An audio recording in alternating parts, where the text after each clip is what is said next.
Today we're going to take a look at how important Sancho and Anthony are to Ten Hag and Manchester United in their transition into a possession-based team. A perfect example of this is, since the Everton game, Manchester United have been able to control and dictate matches. And that has been because Ten Hag has been able to field the majority of players who have the skill set to play his style, and Jadon Sancho and Anthony are a vital cog for the way Ten Hag wants United to control games, because what people don't see is that they're able to receive the ball under pressure and keep possession of the ball in tight areas and not concede possession in difficult situations, which is vital for a Ten Hag system. They are able to receive the ball and draw players to them, which allows teammates to make runs into space, or they would pass it off to a player in space, which allows them more time to pick out a pass. They also like to pass and move, which gives their teammates more passing options when they receive the ball. And by everyone doing these basic fundamentals, it allows the team to control, dictate and create. And most United fans will see this as a boring way to play, just a bunch of sideways and backwards passing. But just like when Van Gaal was in charge of United,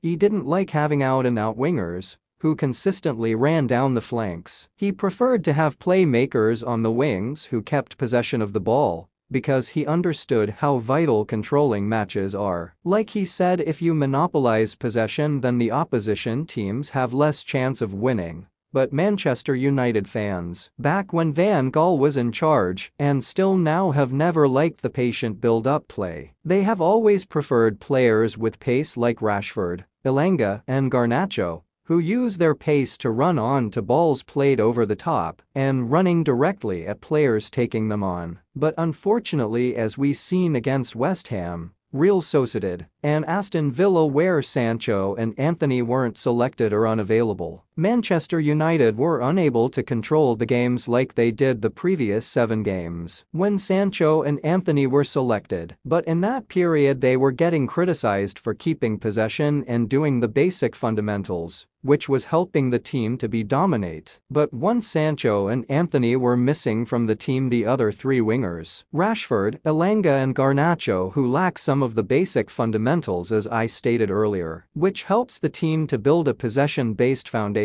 to allow United to control games and have a better chance at winning matches. So eventually, when United get used to being a possession-based team, United will start to move the ball around the pitch more fluidly and quicker, and they will be able to pass through the lines when Sancho and Anthony come inside, and because of their basic fundamentals, they will be able to receive it in tight spaces and turn, so they can directly run at the back line, or the team will be able to get them in isolated positions out wide, so it's easier to run at defenders. So until United get used to Ten Hag's style, the fans need to be patient. Another thing is, most wingers from top teams who play possession-based football, when they receive the ball in similar positions to Sancho, they often do the same thing, and that is recycle possession. We'll take a look at 3 others wingers in the Premier League. We will start with Arsenal's Martinelli against Tottenham, and as you will see many times in this match, when he got into positions like Sancho and Anthony, majority of the times he would opt for the simple pass, so Arsenal could keep possession. And Martinelli is a player that likes to take on his man, but he understands that he would be more effective with his take-ons when his teammates are able to get the ball to him in better positions.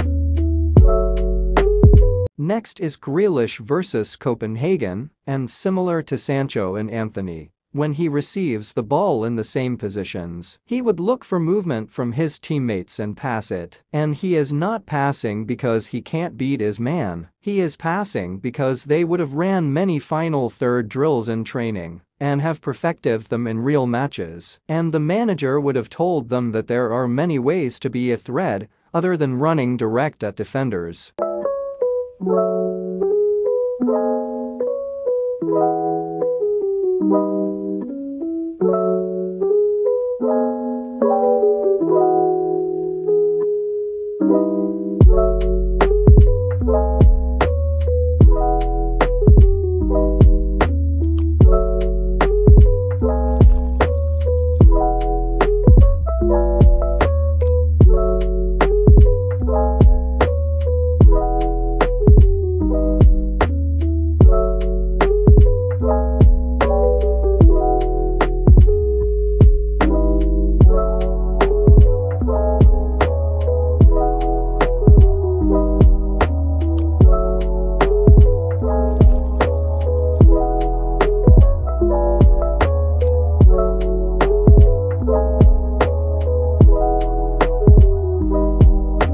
And last we have Mahrez, who is known for beating his man. But if you watch Man City's games, when he receives the ball in the same positions as Sancho and Anthony, he will recycle the ball and will be patient until he receives the ball in a more isolated position and then attempt to take on players.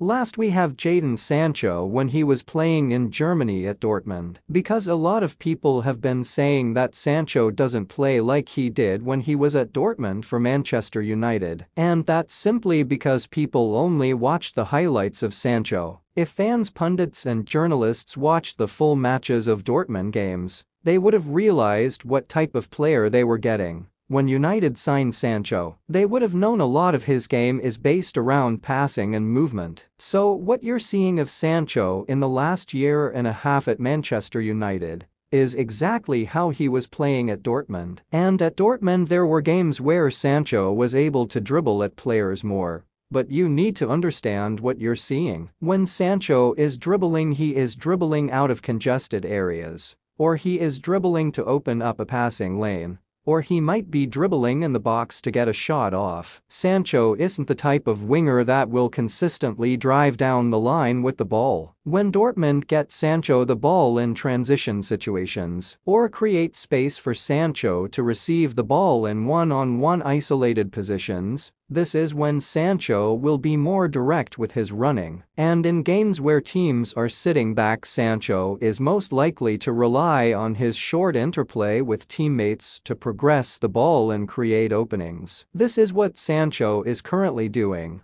but it's less effective at Manchester United than Dortmund, mainly because Dortmund have been playing that way for over 10 years, which Dortmund have a philosophy, so it is installed into their players. But United haven't had a style of play in recent years, and now Ten Hag is attempting to bring a philosophy to Manchester United, and they are at the start of the journey of becoming an possession-based team. So right now it just seems like Sancho is just slowing Manchester United attacks down, then passing it square. But in time Sancho will be able to play that same square pass into the number 9 or number 10, and they will be able to link fluidly by playing a first-time pass or hold the ball and play a clever pass into Sancho's off-the-ball runs. And when Sancho receives the ball back, this is when Sancho excels. He is one of the best in receiving the ball in tight areas and is very good at taking on players in the box. He also has excellent composure, which helps him to make the right pass in congested areas. There is another thing which makes it harder for Sancho and players with a similar style of play to him at United like Anthony, because fans and pundits have criticized them for sideways passing and patient play. And I believe the reason for this is a lot of people are stuck in the nostalgic years of Alex Ferguson's attack wing play, which fans, journalists, and pundits seem to want new managers to copy and paste his tactics, because it's always this is not the United way. This is what they regurgitate when the current team is not getting favorable results or the style of play doesn't resemble the Ferguson era. But as great as Sir Alex Ferguson was, there has been, and will continue to be, managers to win major honors with different styles of play and different tactics. There have been managers who have won leagues and Champions Leagues with tactics that don't use wingers. Or there have been managers that have used a possession-based tactic, as well as managers who have won trophies using a false number 9, and they have used defensive counter-attacking tactics or aggressive high-pressing tactics. So this is what fans need to consider before they get restless in games when United are being patient in their build-up, especially when you have a manager who specializes in that style of play. And this is mainly because Manchester United have never been a patient possession-based team. United in the past was an aggressive high-tempo wing play type team, similar mold to how Klopp has Liverpool set up. The real possession-based teams were Wenger at Arsenal and Pep's Barcelona and Man City. So because United fans have never experienced possession-based football, it is a possibility that a lot of Manchester United fans do not understand the fundamentals, which are to keep possession of the ball, recycle possession, be patient and wait for openings. To be effective at this style, the important thing is to keep possession of the ball. It's been reported that Manchester City players have stated that Pep hates when they lose possession of the ball. And because Ten Hag is a product of Dutch philosophy and have worked with Pep before at Bayern, he is probably going to have similar philosophies to them, and that philosophy favors wingers like Sancho and Anthony who brings patience, keep possession of the ball, waiting for the right moments, because running at players will always come if you're in possession of the ball.